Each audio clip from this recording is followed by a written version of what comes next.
مرحبا صد مرحبا پھر آمد رمضان ہے، کھل اٹھے مرجھائے دل تازہ ہوا ایمان ہے، یا خدا ہم آسیوں پر یہ بڑا احسان ہے، زندگی میں پھر عطا ہم کو کیا رمضان ہے، ابر رحمت چھا گیا ہے اور سما ہے نور نور، فضل رب سے مغفرت کا ہو گیا سامان ہے، ہر گھڑی رحمت بھری ہے، ہر طرف ہیں برکتیں، ماہ رمضان رحمتوں اور برکتوں کی کان ہے، یا الہی تو مدینے میں کبھی رمضان دکھا، مدتوں سے دل میں یہ عطار کے ارمان ہے۔ سبحان اللہ۔ اے میرے پیارے اسلامی بھائیو، یہ وہ مہینہ آنے والا ہے جس میں نیکیوں کا اجر بڑھا دیا جاتا ہے، جنت کے دروازے کھول دیے جاتے ہیں۔ ہمارا سب سے بڑا جو دشمن ہے شیطان، ہمیں کون بہکاتا ہے، ہمیں گناہوں کی طرف کون کھینچنے کی کوشش کرتا ہے، وہ شیطان ہے، مگر شیطان کو قید کر دیا جاتا ہے، یعنی جس سے مقابلہ ہے نا اس کو تو قید کر دیا، اب ہمیں موقع دیا گیا کہ خوب نیکیاں کر لو۔ اور سبحان اللہ، اللہ بھی لوگوں کے ذہن میں آتا ہے کہ جناب اگر شیطان بند ہے تو بندہ پھر گناہ کیوں کرتا ہے؟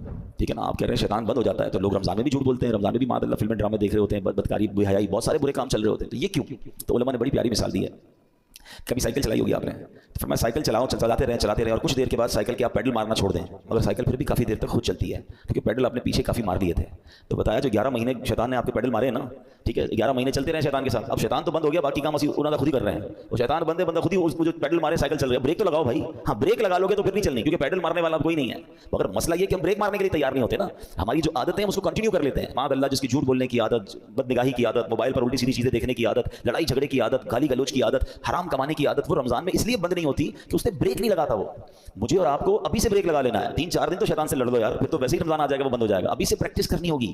ایسا نہیں ہوگا کہ جب اعلان ہوگا کہ مبارک ہو ماہ رمضان کا چاند نظر آ گیا تو ہماری ساری بری عادتوں کے سوئچ آف ہو جائیں گے، جھوٹ کا سوئچ آف، بدنگاہی کا آف، لڑائی جھگڑے کا آف، نہیں، وہ آپ کو آف خود کرنے پڑیں گے، اور ابھی سے کریں، اس کو پلان کریں کہ مجھے رمضان میں کوئی گناہ نہیں کرنا، رمضان نیکیوں کے لیے آ رہا ہے۔ اس مہینے میں ایک بار کیا ہوا کہ پیارے آقا علیہ السلام منبر اقدس پر تشریف لے گئے تو آپ نے آمین ارشاد فرمایا، طویل حدیث میں اس کا ایک جز سنا دیتا ہوں، آمین ارشاد فرمایا۔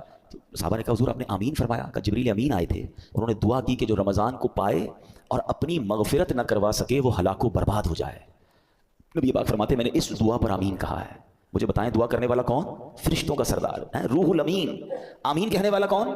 نبیوں کے سردار صلی اللہ تعالی علیہ وآلہ وسلم۔ مجھے بتائیں کوئی شک و شبہ باقی بچتا ہے اس دعا کے قبول ہونے میں؟ 100% مقبول ہے نا؟ دعا ہو رہی ہے کس کے لیے؟ جو رمضان کو پا کر اپنی مغفرت نہ کروا سکے۔ تو اب آپ بتائیے کتنا کانشیسلی رمضان گزارنا چاہیے، کتنا فکر کے ساتھ رمضان گزارنا چاہیے کہ یار کچھ بھی ہو جائے میں نے رمضان میں اللہ کو راضی کرنا ہے، میں نے مغفرت لینی ہے، میں نے اس کو ضائع نہیں ہونے دینا ہے۔ تو اس کے لیے پریپریشن کریں نا، اس کے لیے تیاری کریں، اپنے ذہن کو فریش کریں، سوچیں میں نے رمضان کیسے گزارنا ہے، آ جائے گا تو دیکھ لیں گے۔ نہیں، آپ کے گھر پہ کوئی مہمان آنے والا ہو ایسے کرتے ہیں کہ یار آ جائے گا تو دیکھ لیں گے، نہیں یار اس کو کھلانا کیا ہے، بٹھانا کہاں ہے، انتظام کیا ہوگا۔ پھر جتنا اہم مہمان اتنی زبردست تیاری کرتے ہیں آپ، گھر بھی سجاتے ہیں، بعض اپنے گھر کو صاف کرتے ہیں کہ یار بہت اہم مہمان، ایسا مہمان جس کا برسوں سے انتظار تھا، میرا سب سے بیلوڈ سب سے پیارا آ رہا ہے، تو آپ اور تیاری کرتے ہیں، اس کے استقبال کی تیاری کرتے ہیں، اس دن اچھے لباس پہنتے ہیں۔ تو کیا ایسا نہیں ہو سکتا کہ ماہ رمضان کی آمد سے پہلے ہم گھر میں صفائی ستھرائی کریں، گھر میں خوشبو لگائیں، اپنے لیے اچھے لباس، صاف ستھرے لباس تیار کریں، مینٹلی پریپیئرڈ کریں اپنے اور اپنے بچوں کو بھی۔ ہمارے بچوں کو بھی بعض اوقات نارمل لے رہے ہوتے ہیں، اچھا رمضان آ گیا ٹھیک ہے، نہیں، اللہ کرے کہ ہمارے گھر میں، ہماری فیملی میں، ہمارے خاندان میں، بلکہ ہمارے ملک میں، ساری دنیا میں ایک شور ہو، ایک خوشی کا سما ہو، مبارک ہو رمضان آنے والا ہے، بی پریپیئر یور سیلف۔ صحابہ کرام پریپریشن کرتے تھے، آپ کو پتہ ہے لوگ اپنے کاروبار سمیٹنا شروع کر دیتے تھے کہ یار رمضان میں زیادہ کام نہیں کرنا، پیسے دینے تو دے دیے، لینے تو لے لیے، یہاں تک کہ جو حکام ہوتے تھے، جو ججز ہوتے تھے، جن کو معاف کرنا ہوتا تو معاف کر دیتے تھے، جن کو سزا دینی ہوتی تھی، یعنی جو چاہتے تھے کہ رمضان سے پہلے چیزیں کمپائل ہو جائیں اور پھر ہمارا فوکس جو ہے وہ رمضان میں عبادت پر رہے۔ یہاں تو ایسا ہے ہی نہیں، کچھ لوگوں کو تو پرواہ نہیں، بلکہ الٹا ہو رہا ہے، کچھ لوگ ہو سکتا ہے کہ رمضان میں زیادہ پیسے کیسے کمانے اس کی تیاری میں لگے ہوئے ہوں گے، کچھ یہ بھی پریپریشن چل رہی ہوگی، یہ بھی اسٹاک لے لو، یہ بھی خرید لو، اس کے ریٹ بڑھ جائیں گے، اس کو جناب اس میں بہت کمائیں گے، پھر آخری عشرے میں الگ کمائیں گے۔ رمضان کاروبار کے لیے نہیں، رمضان کھانے پینے کے لیے نہیں، رمضان تو مغفرت کروانے آ رہا ہے۔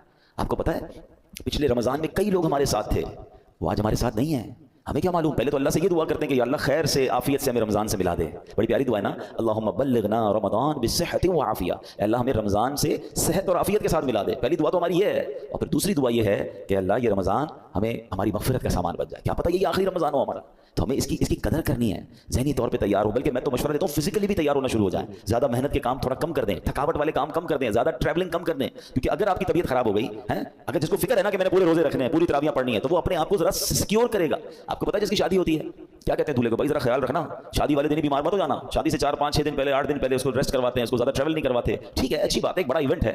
تو جس طرح اپنے گھر کے کسی بڑے ایونٹ کی آپ پریپریشن کرتے ہیں، یو شوڈ تھنک اباؤٹ رمضان، یہ اللہ کی طرف سے تحفہ آ رہا ہے، یہ وہ مہینہ ہے جو میری مغفرت مجھے بخشوانے آ رہا ہے۔ مولا علی شیر خدا کرم اللہ تعالی وجہ کریم کیا فرماتے ہیں، تو مضمون ہے آپ کی کال کا، اس امت کو اگر اللہ کو عذاب دینا ہوتا نا، اللہ کی رضا یہ ہوتی کہ اس امت کو پنشمنٹ ملے، تو اللہ انہیں رمضان اور قرآن عطا نہ فرماتا، یہ دو چیزیں ایسی دے دی ہیں نا جس کو پکڑ لو نا سبحان اللہ پھر بیڑا پار ہے. ہاں رمضان اور قرآن دونوں قبر میں شفاعت کرتے ہیں. کیسے؟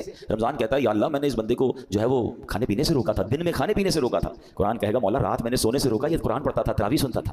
تو جس نے رمضان اور قرآن کو تھام لیا نا, یہ دونوں آپ کا کام کریں گے, یہ شفاعت کریں گے قیامت کے دن. مگر جو نہ دن میں روزے رکھے نہ رات تراویح پڑھے, جو نہ دن میں عبادت کرے نہ دن میں اللہ کو راضی کرے نہ رات قرآن سے محبت کرے, تو وہ کیا کہاں جائے گا؟ Try to understand. ایک حدیث, اتنی حدیثیں میں بہت ساری چیزیں لے کر آیا تھا, مگر میں آپ کو کہوں گا کہ رمضان کی فضیلت پر صرف ایک حدیث جو نبی پاک نے فرمائی نا, ون لائنر, عقل مندارا اشارہ کافی است. کہتے ہیں نا عقل مندوں کے لیے اشارہ کافی ہوتا ہے. آقا کی ایک لائن کی جو حدیث ہے نا, سرکار دو عالم صلی اللہ علیہ وسلم فرماتے ہیں اگر میری امت کو معلوم ہوتا کہ رمضان کیا ہے, اگر میری امت کو معلوم ہوتا کہ رمضان کیا ہے, تو وہ تمنا کرتے کہ سارا سال ہی رمضان ہو. That's it. اسی سے بندہ سمجھ جائے کہ it means very big special, not only special. ایسا مہینہ ہے. اور نبی پاک سبحان اللہ, آپ کا ایٹیٹیوڈ ہی بدل جاتا تھا, آپ کا اسٹائل ہی بدل جاتا تھا. آپ تو اللہ کے حبیب ہیں, دن رات اللہ کی عبادت میں تھے. مگر بی بی عائشہ صدیقہ رضی اللہ تعالیٰ عنہ فرماتی ہیں, لیکن گھر کی بات تو گھر والے ہی بتا سکتے ہیں نا. ہماری امی حضور بتاتی ہیں کہ رمضان آتا میرے آقا کے چہرے کا رنگ بدل جاتا, خوف خدا, گڑ گڑاتے تھے, روتے تھے, دعائیں کرتے, بستر پر کم آتے ہیں, رات رات پر نوافل اور دعائیں ہو رہی ہیں. سبحان اللہ. اب مجھے بتائیں کہ اللہ کے حبیب ہیں جن کے صدقے مجھے اور آپ کو رمضان ملا ہے, وہ بستر پر کم جا رہے ہیں, وہ رات بھر عبادت کر رہے ہیں, ان کے چہرے کا رنگ بدل رہا ہے. جبریل امین آتے تھے تو پیارے آقا جبریل امین کے ساتھ قرآن کا دور کرتے تھے, اور سبحان اللہ خوب سخاوت کرتے تھے. یہ میرے آقا کے چند وہ کام ہیں جو اب ماہ رمضان میں اسپیشل کرتے تھے. ہمارے یہاں حال کیا ہے, آقا آرام کم کر دیتے تھے, ہم آرام بڑھا دیتے ہیں.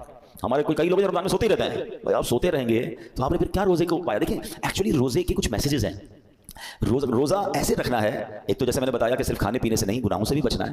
دوسرا آپ کو نکاہت فیل ہو.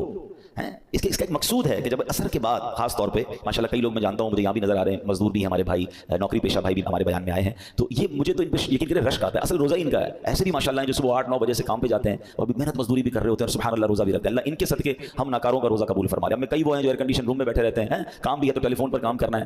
نو ڈاؤٹ روزہ ہمارا بھی ہے, لیکن اصل روزہ تو ان کا ہے نا, جو اتنی محنت کر کے بھی روزہ چھوڑتے نہیں. ہاں چھوڑنا نہیں ہے, یہ نہیں کہہ سکتے کہ یار میرا بڑا محنت والا کام ہے, بڑی مزدوری والا کام ہے. روزے سے مت کہو میرا کام ہے, کام کو کہو میرا روزہ. آپ کام کم کر دیں, تھوڑا کر لیں, مگر روزہ نہیں چھوڑ سکتے. تو میں بتانا چاہ رہا تھا کہ آپ نے دیکھا جب آپ کا روزہ ہوتا ہے تو عصر کے وقت بڑی عجیب سی فیلنگ شروع ہو جاتی ہے. کسی چیز کا جی نہیں چاہتا, تھکاوٹ لگ رہی ہوتی ہے, پیاس لگ رہی ہوتی ہے, زیادہ بات کرنے کو جی نہیں چاہتا, غصہ کرنے کو جی نہیں چاہتا, بحث کرنے کو جی نہیں چاہتا. کیوں؟ کیونکہ ہماری باڈی میں اب انرجی کم ہو گئی ہے. تو اس میں پتہ ہے میسج کیا ہے, اے بندے تیری اوقات یہ ہے. یہ اصل اوقات جو پتہ چلتی ہے تو کرو فر جاہو جلال کے ساتھ بہت زیادہ دھوم مچا رہے ہوتے ہیں, ان کو افطار سے پہلے اپنی پوزیشن خود چیک کرنی چاہیے, ابھی کیا حال ہے. اور یہ صرف 12-15 گھنٹوں کی مار ہے. اللہ پاک چاہے تو تمہیں ساری زندگی ایسے رکھ سکتا ہے نا, افطار کے بعد سیٹ ہو جاتے ہو, لیکن یہ افطار سے پہلے کی کیفیت عاجزی کی کیفیت ہے. بندہ سمجھے یار یہ میری اوقات ہے. دیکھیں اللہ کرے میسج لینے والے بنے, ورنہ نہیں لینے والے تو کچھ نہیں لیتے. اسی طرح جب میں اور آپ بیمار ہوتے ہیں, ہلکا سا بخار ہو جائے, پیٹ خراب ہو جائے, وہ کہتے ہیں نا پنجابی میں لگ پتا جاتا ہے ساری اوقات کی ہے. نہ بستر سے کھڑے ہونے کی ہمت, نہ بات کرنے کی ہمت, سردی لگ رہی ہے تو گھر والے کمبل اڑا رہے ہیں. کیسا بندہ جس کے جناب جاہو جلال, جس کے روب و دبدبا ہے, بالکل ایسا ہو جاتا ہے کسی کام کا ہی نہیں ہوتا ہے. لیکن بات یہ کہ اس سے بندہ میسج تو لے کہ یہ میری اوقات یار, ایک بخار, ایک پیٹ کا درد, ایک جناب گڑبڑ ہوئی طبیعت میں, بالکل میں تو 1 2 3 ہو گیا. تو میسج لو اس سے کہ یہ میری اوقات ہے, میں کس بات کا جناب اتراتا ہوں, کس بات کا کرتا ہوں. میرا رب چاہے تو ساری میری انرجی مجھ سے واپس لے سکتا ہے. پھر روزے میں افطار سے پہلے ایک اور میسج لینا ہے. وہ میسج یہ ہے کہ ہمیں یہ پتا چلتا ہے کہ بھوک کیسا بندے کو توڑ دیتی ہے. ہمیں پتا ہے ہم افطار کے بعد کھانا کھا لیں گے, مگر کئی بیچارے وہ ہوتے ہیں جو سارا سال بھوکے ہیں. کئی بار مہینے میں جن کے گھر میں روٹی نہیں پکتی ہے, ان کا تو گویا روز ہی روزہ ہے نا, وہ تو روز اس کمزوری سے گزر رہے ہیں. کئی بچے ہیں جن کو پورا کھانا نہیں مل رہا. پاکستان کی تو رپورٹ آئی تھی کہ کئی بچے جن کو پراپر نیوٹریشن ہی نہیں ملتا, وہ بڑے نہیں ہو پاتے, ان کی نشو نمائی نہیں ہو پا رہی, کیونکہ نہ ان کو پروٹین مل رہا ہے, نہ ان کو دودھ مل رہا ہے, نہ ان کو غذا مل رہی ہے. تو جو امیر بھی ہے نا, اس کو بھی مزہ چکھا دیا گیا ہے, اس کو بھی سمجھ لو غریب کا احساس دلایا گیا ہے کہ افطار سے پہلے اپنی حیثیت دیکھو کہ جو تم اب اس وقت فیل کر رہے ہو سکتا ہے کئی لوگ ایسے ہو جو ساری زندگی یہ فیل کر رہے ہیں. تو اللہ کرے کہ یہ میسیجز تو لینا یار. تو یہ ہے روزے کی اصل, جس کو کہنا کہ بندہ گناہ سے بھی بچ رہا ہے, کھانے پینے سے بھی بچ رہا ہے. اب افطار کے وقت ہاتھ اٹھا کر پھر دعا کرنی ہے. آپ کو پتا ہے خاص وقت ہے افطار کا, حدیثوں میں آتا ہے جس کا مضمون ہے کہ روزانہ رمضان میں افطار کے وقت 10 لاکھ گناہ گاروں کو جہنم سے آزاد کر دیا جاتا ہے. اور وہ 10 لاکھ کون سے ہیں کہ جن پر گناہوں کی وجہ سے جہنم واجب ہو چکا تھا. مجھے سچ بتاؤ پھر افطار کے وقت ہماری کیفیت کیا ہونی چاہیے؟ کاش ہم اپنے گھر والوں کو بات سمجھائیں. ہمارے گھر میں تو ہنگامہ مچا ہوا ہوتا ہے, بھائی جلدی سے شربت لے آؤ, تو پکوڑے کدھر ہیں, تو دہی بھلے کدھر ہیں, پتہ نہیں افطار ہے یا کوئی مارکا ہے. ارے یہ مغفرت کا وقت ہے. اگر واقعی آپ نے افطار کا انتظام کرنا بھی ہے تو اپنی فیملی سے بھی, ان بیچاروں کو بھی کچن سے نکالیں, ان کو 10 منٹ پہلے ختم کر دیں, سب کچھ دسترخوان پہ رکھ دیں اور آپ بھی آ جائیں. اب مل کے دعا کرتے ہیں. کتنا اچھا گھر ہوگا, کتنا اچھا دسترخوان ہوگا کہ باپ بھی بیٹھا ہے, ماں بھی بیٹھی ہے, بچے بھی بیٹھے ہیں, اور سب کے ہاتھ اٹھے ہیں کہ مولا آج پھر افطار میں 10 لاکھ بخشے جائیں گے. اے اللہ ہماری بخشش فرما دے, ہمیں محروم نہ کیجیے.